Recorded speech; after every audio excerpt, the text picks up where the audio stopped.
আপনাদের জন্য নিয়ে আসলাম অনরের ব্র্যান্ড নিউ একটা ডিভাইস, আর সেটা হচ্ছে অনর X8D। অনর X সিরিজটা বেসিক্যালি বাংলাদেশে মোটামুটি বেশ পপুলার। সেটা হতে পারে গ্রে মার্কেটে বা অফিসিয়াল মার্কেটে।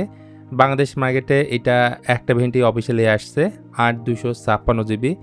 এতে আছে ইউনিক একটা design, brighter AMOLED display and massive 7000 mAh battery. But শুধু লুক আর বিগ ব্যাটারির বাইরে এটার পারফরমেন্সটা কেমন সেটাই আমরা আজকের ভিডিওতে খুঁজে দেখব। ডিজাইনের দিক থেকে অনর এখানে ভালোই পরিবর্তন আনছে। অপ্রয়োজনীয় 4-4টা ক্যামেরা রিং বাদ দেয় ডিজাইনটা এখন অনেক ক্লিন লাগছে। বিশেষ করে ক্যামেরা আইল্যান্ডের লেআউট অনেকটা আইফোনের মতো করছে। তবে ভাই, ইয়ার প্যানেলটা অতটা প্রিমিয়াম না। এটা দেখতে গ্লাস গ্লাস লাগলেও এটা আসলে প্লাস্টিকের তৈরি। ইভেন এটার যে সাইড ফ্রেম সেটাও থাকছে প্লাস্টিকের। ফোনটা বেশ শক্তপোক্ত মনে হয়। এছাড়া এতে SGS 5 স্টার সার্টিফিকেশন আছে, আর IP65 রেটিং থাকায় ধুলা ও পানি ছিটা থেকে এই ফোনটা সেফ থাকবে। ডিভাইসটির উপরের দিকে রয়েছে secondary noise cancellation mic, I blaster sensor. ডান পাশে আছে volume button and power button. 3.5mm headphone জ্যাকটা নাই, বাদ বাকি অন্য সব কিছুই আছে। সাথে কালার ভেরিয়েন্ট রয়েছে 3টা: light blue, velvet grey and velvet black. Display size হচ্ছে 6.77 ইঞ্চ, যা মূলত ফুল HD প্লাস অ্যামোলেড প্যানেল, যেখানে রিফ্রেশ রেট রয়েছে 120 Hz। এখানে পিক ব্রাইটনেস ক্লেম করা হচ্ছে 3000 নিটস, আর হাই ব্রাইটনেস মোডে 1300 নিটস, মানে রোদেও ভালো মতোই দেখা যায়। আর ডিসপ্লের উপরে অ্যালুমিনিয়াম সিলিকেট গ্লাস ব্যবহার করা হয়েছে। বেজেলগুলো প্রায় সমান, শুধু নিচের অংশটা সামান্য একটু মোটা। তারপর আমি এটাকে সিমেট্রিক্যাল বলবো। এমনিতে এটা অ্যামোলেড প্যানেল, সো কালার আপনার ভালোই লাগবে। ডিসপ্লে কোয়ালিটিও ভালো আছে।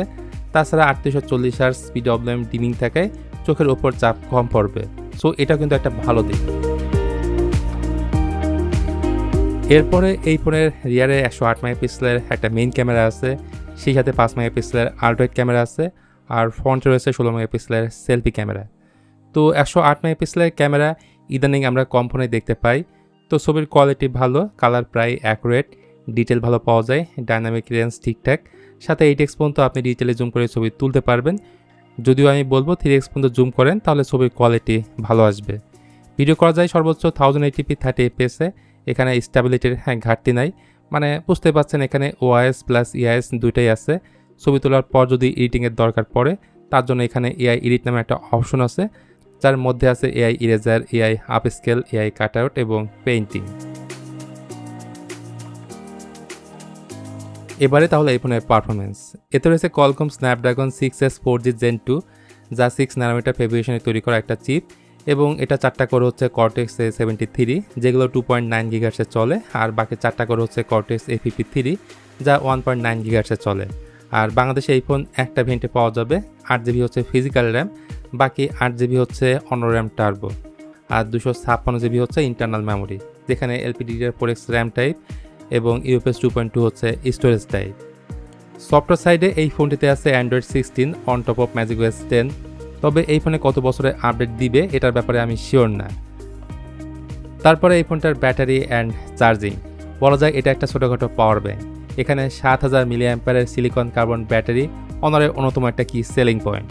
সিলিকন কার্বন ব্যাটারি হয় এর লাইফ সাইকেল সাধারণ ব্যাটারির চেয়ে মোটামুটি দ্বিগুণ, যেটা 1600 বার চার্জ দেওয়ার পরেও এই ফোনটার ব্যাটারি হেলথ 80% অ্যাটলিস্ট থাকবে।